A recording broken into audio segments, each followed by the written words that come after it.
Hey y'all, welcome back to my YouTube channel. Today we are doing finger waves. So let's jump into it.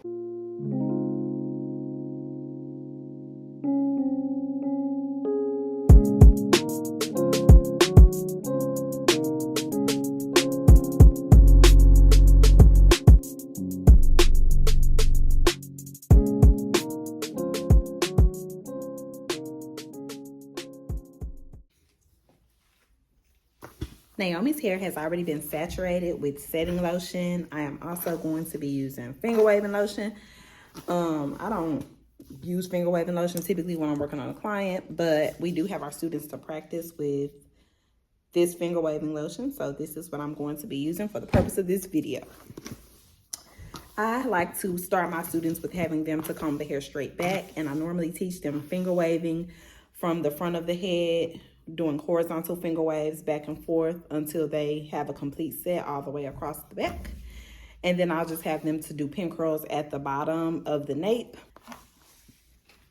Just because when they start off, when they first start out, I think they find it a little harder to put a part in and do the finger wave. So we're gonna start with finger waving at the front and work our way back. To finger wave, you need to make sure that the hair is thoroughly saturated with products. So my hair is really wet. I'm also applying finger waving lotion and just putting it, distributing it throughout Naomi's hair. And then I'm going to start at the front of her hair. And I like to tell them to go ahead and start to create a C shape in the head. It doesn't have to be anything too major. Just start to direct the hair into a C. So this is them practicing molding and shaping the hair. Once they've done that, and you can see the slight C that I've created at the front of her hair, we are always going to start on the open side of the C, and we are always going to drag our comb into the direction of the open side of the C, or in the direction that the C is going. So as you can tell, this is the open side of my C. You see the C, this will be the open side, and then of course the back will be the closed side. So we're gonna start on the right because our C is open on the right, and we're gonna drag to the right. So starting on the right side of the head, I'm going to drag my comb. I'm using the coarse teeth of my comb. I drag the hair, flatten the comb, push it up slightly to create a ridge, grab the ridge with my fingers, and then comb the rest of the hair down and push off with my finger.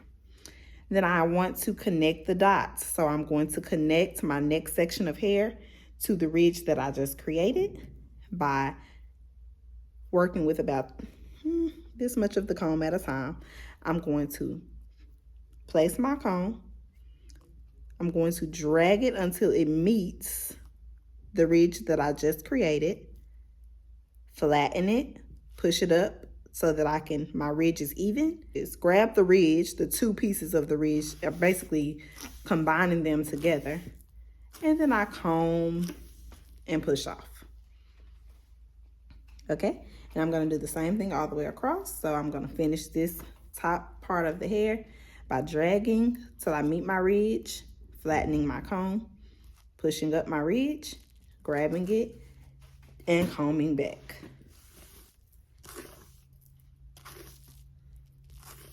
I like to teach them also that sometimes you may create splits in the hair. You may have some spots where the hair is not connecting, and to go back and take your comb and use the fine teeth of your comb to just make sure that it looks smooth and that it doesn't have spaces or what looks like bald spots in between,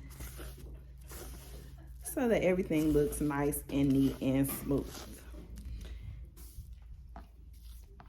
Okay, so I've applied a little more product, and we're gonna start on the second ridge. You can see that my C is going towards the left this time. And so I'm gonna start on the left, and I'm going to drag to the left because this is the open side of my C. So I'm going to start here, drag to the left, flatten the comb, push it up, grab my ridge, comb the hair down. And I'm going to continue that. Slide to the left, flatten my comb, grab my ridge, comb that section of hair down.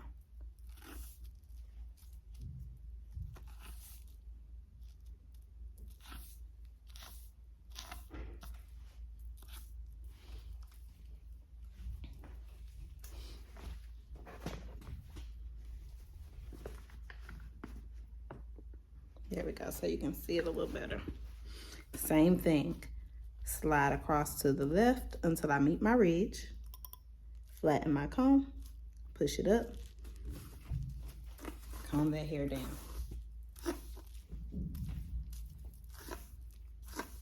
Making sure that I'm connecting every time, connecting the hair. Same thing here. Dragging it until I meet my ridge, grabbing my ridge, combing the hair down.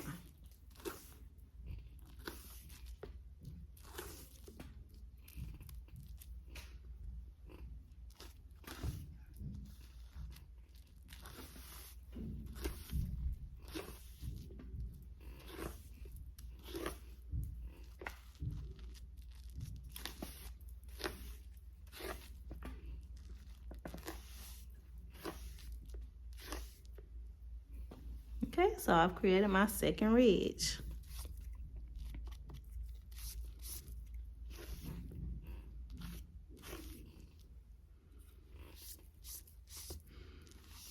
If I see any areas that are not as smooth as I want them to be, I just go back in and adjust, grab my ridge. I didn't comb that out enough, so now it looks smoother.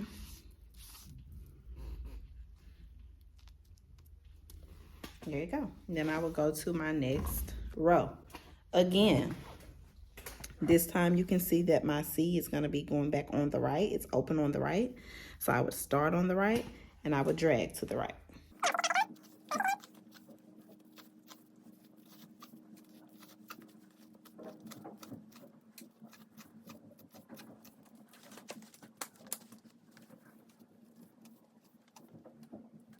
So I've made it a little bit further in the head, and I just want to continue to go across horizontally.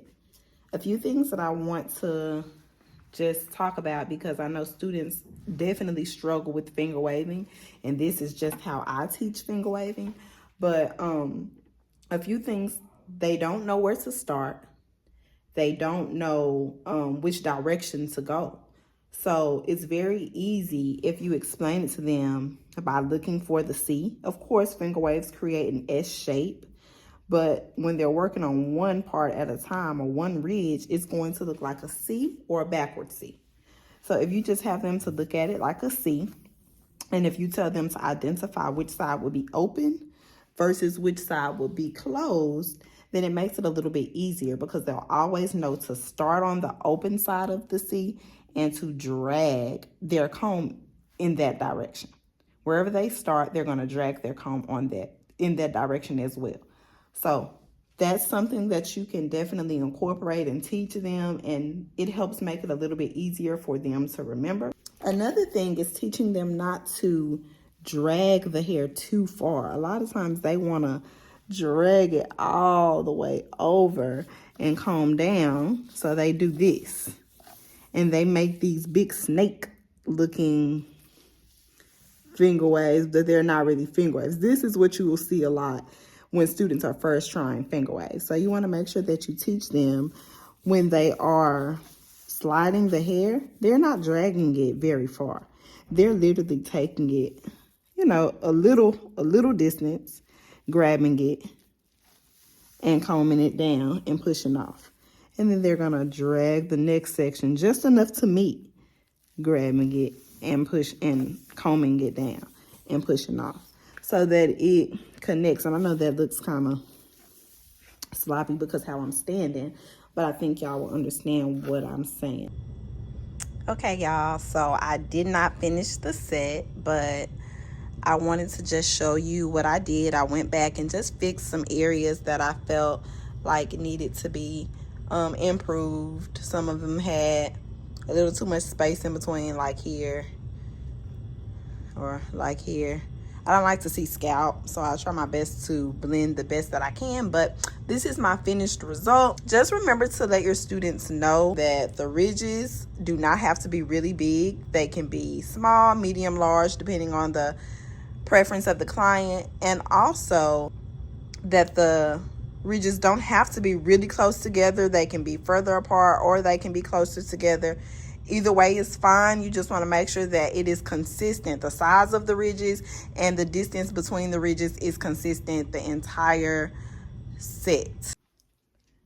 So I know finger waving can be really challenging to teach our students, and they typically struggle and get frustrated with this new technique when we first introduce it. I just wanted to make a quick video and show you all how I teach finger waving in the classroom, and I hope that it helps and that you all are able to incorporate some of these tips into your classroom. Y'all have an amazing day. Bye.